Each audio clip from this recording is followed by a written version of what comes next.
Lembram-se que no último programa, quando lhes falei das termas, das caldas, disse que as caldas foram uma moda no fim do século passado e que se desenvolveram muito com o comboio, mas disse logo que havia outro tipo de caldas, muito mais antigas, que vinham do tempo dos romanos. Bom, venho-lhes falar hoje precisamente de caldas romanas. Eu estou em Chaves, o que vêem na vossa frente é um trecho do rio Tâmega e reparem que a água está tão quente que se vê o vapor d'água subir na atmosfera. Esta água sai à boca da nascente entre 72 e 75 graus. Até não há muito tempo usavam-na para depenar as galinhas. Hoje uma pessoa se puser a mão queima-se, e isso provocou aqui, há cerca de 2000 anos, a instalação de uma importante povoação romana. É claro que foi isso e foi um outro facto. Aqui passavam duas estradas. Uma, o rio Tâmega, que estamos a ver na nossa frente. A outra, a estrada militar, que tinha a ponte sobre o rio Tâmega. E é no cruzamento dessas duas estradas, uma natural, outra feita pelos romanos, que nasce um município. Aquela pedra que agora estão a ver é justamente uma pedra consagrada pelo município romano. Estão lá as letras, o município de Aquae Flavia. Aquae Flavia quer dizer as águas dos Flávios.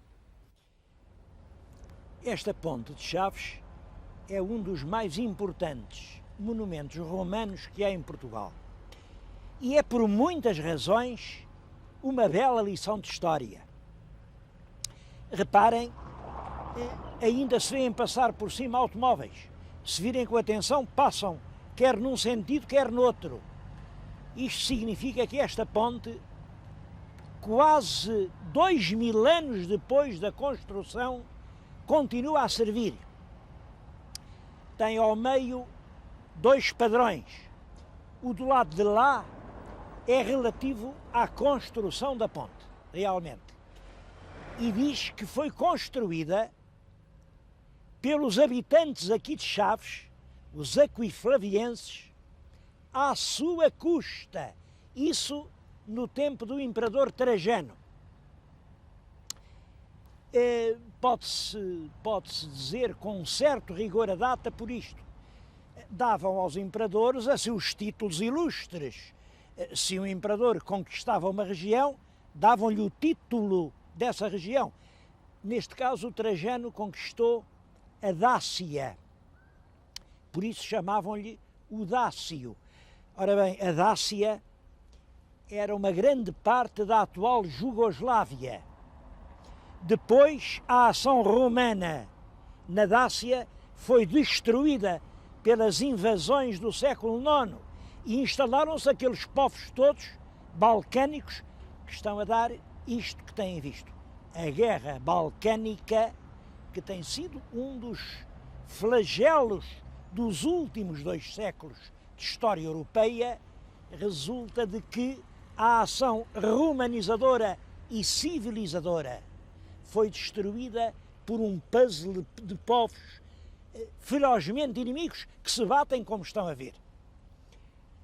O padrão do lado de cá não tem nada a ver com a ponte, mas puseram-no lá, acharam não sei onde e depois puseram-no lá, mas é igualmente um padrão muito, muito interessante. Chamam-lhe o padrão dos 10 povos. São 10 povos que agradecem à paz romana, aos imperadores de Roma, uma grande obra, não se sabe ao certo que obra seria. O que se diz é a lista dos povos. Eu não a sei de cor, vou lê-la. São os aquiflavienses, são os de Chaves, claro, os ebrigenses, os vívalos, os celernos, os équesos, os interamenenses, os límicos, os nebiscos, os coaquernos e os tamaganos. Estes 10 povos, no tempo dos imperadores Flávios, fizeram uma obra. Reparem isto, hoje não sabemos ao certo onde eram estes povos. Em alguns casos, é claro, se fala em límicos, isto eram povos da região do rio Lima. Interamenenses deviam ser dentro dos rios. Em todo caso, são hipóteses, porque essas diferenças entre as tribos que se debatiam ferozmente acabaram com a imposição dos padrões comuns da cultura romana. E essa romanização fez-se exatamente assim, a construir pontes, a trabalhar em comum, a lançar as redes das comunicações. Mas neste padrão do lado de cá há uma nota engraçada. Uma nota engraçada. É esta. Citam-se lá os nomes de 3 imperadores, que é o Vespasiano e depois o Tito, e havia um terceiro, que era o Domiciano. Mas já não há, porque se forem ver bem, aquilo foi picado. Foi picado porquê? Porque quando o Domiciano morreu, o Senado de Roma, que durante a vida dele não se tinha cansado de lhe dar elogios e prestar homenagens, mas quando ele morreu, disse que ele era péssimo e mandou arrancar o nome dele de todos os sítios onde tinha sido gravado, inclusivamente das pontes. Bom, como vê, isto mudar o nome às pontes não é nada que não venha de longe.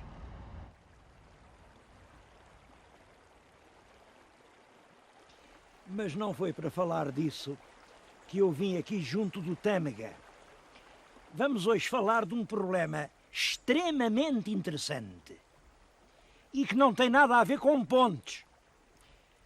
É o chamado problema dos sonetos galegos de Camões.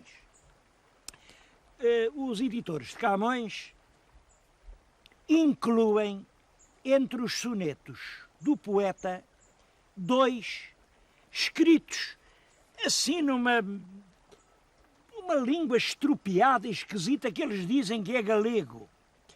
Bom, um dos 2 sonetos, o melhor aliás, começa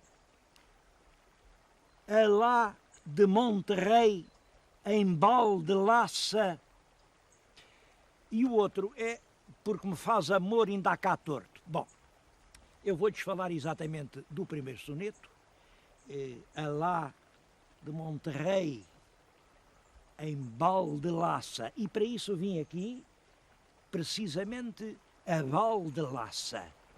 Estou muito perto das nascentes do rio Tâmega, já para o lado de lá da fronteira Portugal e Galiza, numa aldeia muito rural, entre montanhas carinhosas, onde passa o Tâmega, isto é o rio Tâmega, isto é o Vale do Laça.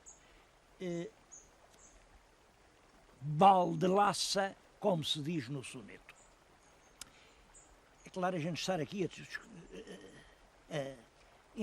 a dizer coisas sobre um soneto que não conhece, não pode ser. Portanto, vamos começar por ler o tal pretenso soneto galego de Camões. Diz o seguinte: preparem-se para a ideia de que não é nenhum soneto bonito. Eu, às vezes, tenho já lido sonetos de Camões e digo que isto ainda hoje me emociona. Não é o caso. Isto que vou ler é péssimo. Basta ser tão mau para se ver logo que não pode ser do Camões. Em todo caso, tem que se ouvir para depois falarmos sobre esta questão, os sonetos galegos de Camões. É assim. Ao lado de Monterrey, em balde laça, a biolante beira de um rio, tão formosa em verdade que dei frio de beber alma imortal a imortal massa. De um alto e lindo copo, a seda laça, a pastora sacava fio a fio. Quando lhe disse, morro, corta ao fio, volveu, não cortarei, seguro, passa. E como passarei se a cá quedo? Se passar, respondi, não vou seguro, que este corpo sem alma morra cedo. Com a minha que levas, te asseguro que não morras, pastor. Pastora, em medo, o que dar me parece mais seguro. Bom, eu não sei se nesta barafunda de palavras os meus telespectadores captaram o sentido. Aqui, junto da margem de um rio, no Val de Laça, portanto, exatamente neste sítio, Camões encontra-se com Violante. Violante está do lado de lá e ele sente-se imediatamente atraído. Sente-se atraído, pretende atravessar um rio, que é o rio do seu destino, mas tem medo. Tem medo. Ela, de lá, acena-lhe e diz-lhe, vem, vem, não tenhas medo. Mas ele diz, não, eu tenho medo, se for, tenho medo de morrer. Ela insiste e diz, não morres, com a minha alma não morrerás nunca. Mas ele responde, a mim, apesar de tudo, o que dar me parece mais seguro.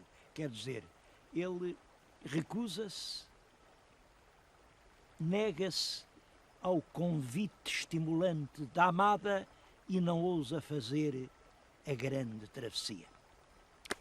Este é que seria um dos sonetos galegos de Camões. Bom, devo dizer que, quando se examina a linguagem, vê-se uma coisa. Isto não é galego. Não é galego nem é português. Isto é só uma atrapalhada ingênua em que se trocam os Vs pelos Bs. A biolante beira de um rio. E é sempre o V pelo V, como aqui, nesta região, ainda hoje, os camponeses fazem. Não dizem o V, dizem o B. É, portanto, uma troça, uma chacota. Reparem nisto. Como veem, a amante convida e ele recusa-se. Acham que há algum poeta, algum amante, que seja capaz de fazer um poema a essa vexatória situação, ainda por cima a terminar, não vou, o que dar me parece mais seguro, pelo sim, pelo não, eu não ouso dar o salto. É claro, bastava ler o soneto, ver o que ele diz, para perceber que não é de Camões. Em todo caso, é verdade que Camões amou uma mulher que se chamava Violante. É verdade que toda a vida cultivou este tema de um amor que o podia levar até à morte e de uma hesitação entre entregar o seu destino a essa paixão que o dominava inteiramente e pôr a vida em risco ou furtar-se, recusar. Esse tema é camoniano. Agora, esta versão do tema é uma chacota, é uma paródia. E uma paródia porquê? Isto é que tem graça. É alguém contemporâneo que está a fazer troça de Camões e dos seus amores por essa mulher, essa Violante, ela sim, era de uma família galega, Violante de Andrade. Era a Condessa de Linhares, era a ama de Camões. Sabem, Camões, quando quis escrever o drama da sua própria vida, começou exatamente assim. Foi minha ama uma fera, que o destino não quis que tivesse esse nome para mim, uma mulher. Nem a haveria. É o drama de Violante que aqui aparece retratado nestes termos de cruel caricatura. São os inimigos, evidentemente, a fazerem troça do poeta e depois os colecionadores de poesias avulsas. Isto aparece numa primeira edição do século... A primeira vez que é publicado é numa edição do século XVII. Viram o nome Violante, viram este tema e vieram colocá-lo aqui.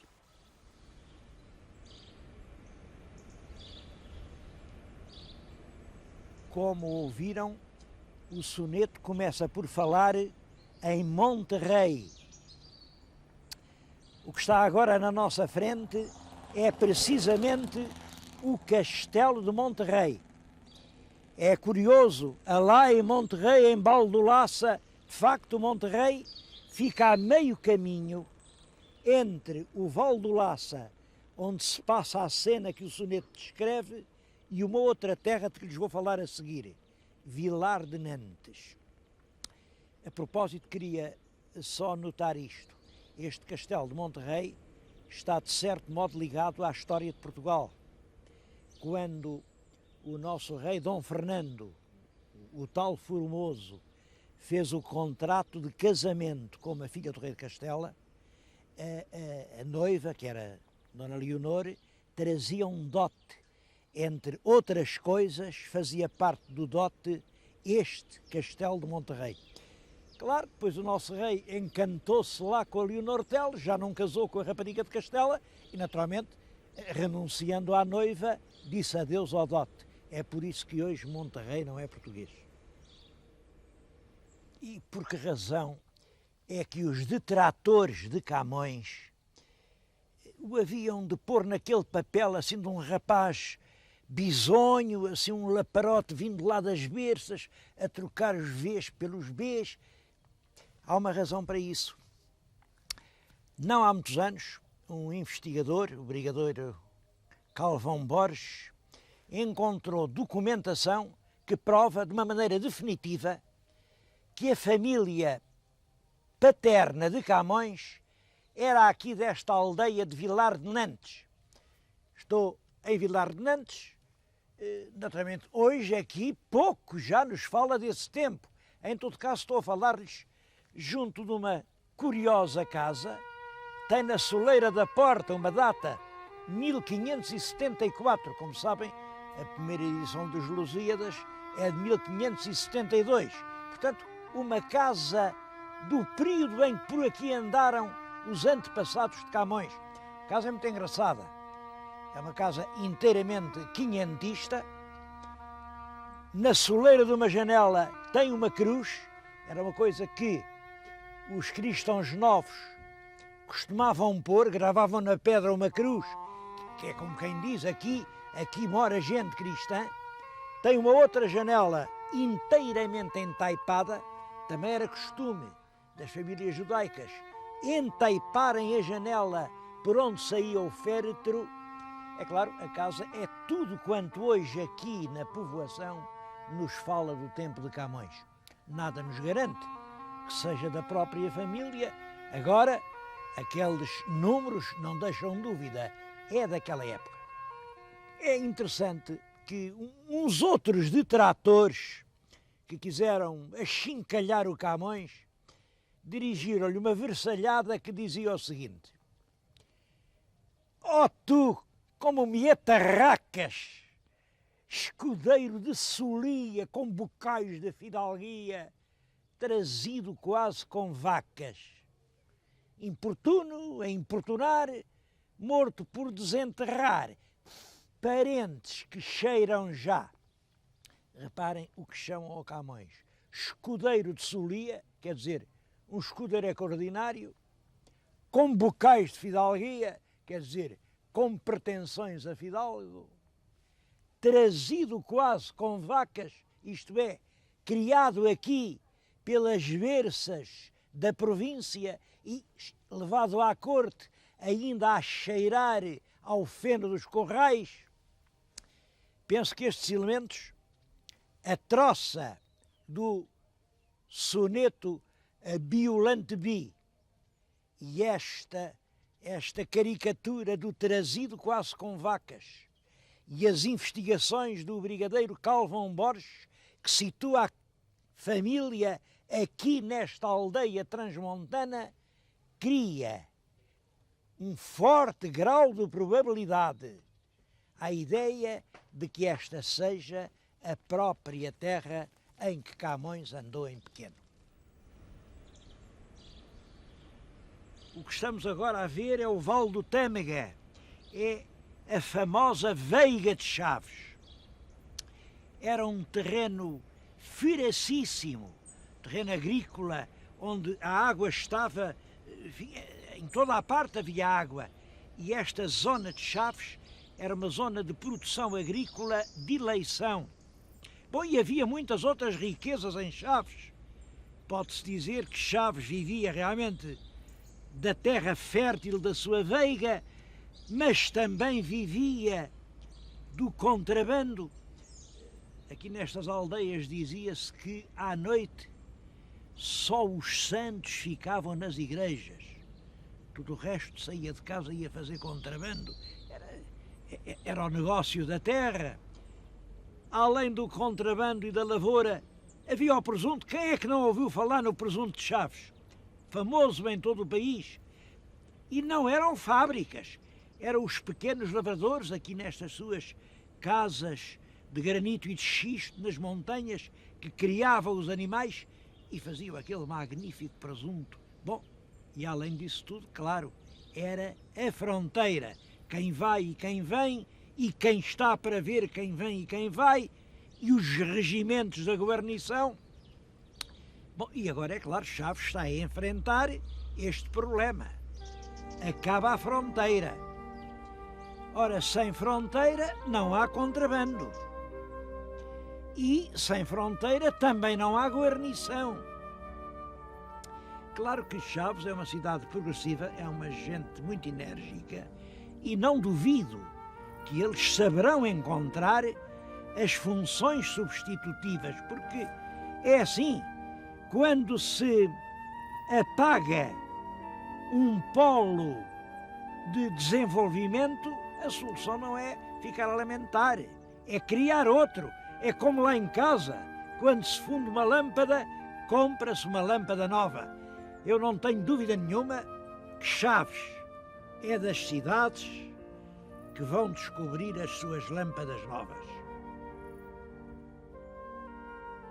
Mas em Chaves não há só para ver a Ponte Romana, nem só para falar a memória do Camões.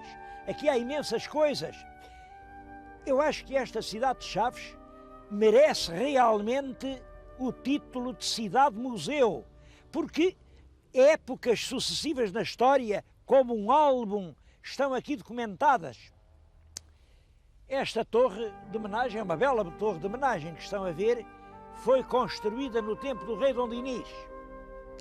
Junto da torre de homenagem, não se vê daqui, mas é do outro lado, está pegada, era o paço do primeiro Duque de Bragança. Como sabem, a gente já andou por Vila Viçosa à procura dos passos do Duque. Estivemos em Guimarães, nos passos do Duque. Mas o primeiro passo, aquele que ele mais amou, porque foi aqui que morreu, foi aqui que se enterrou, era este passo de Chaves. E além disso, às igrejas, esta igreja matriz é uma beleza.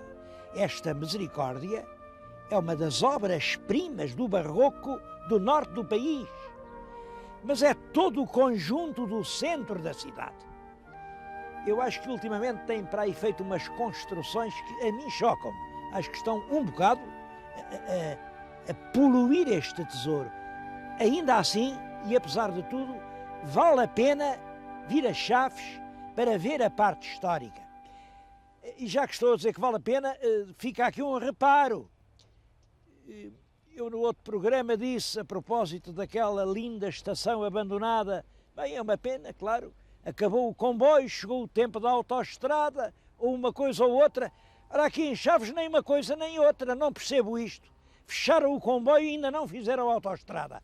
Mesmo assim, vale a pena vir a Chaves.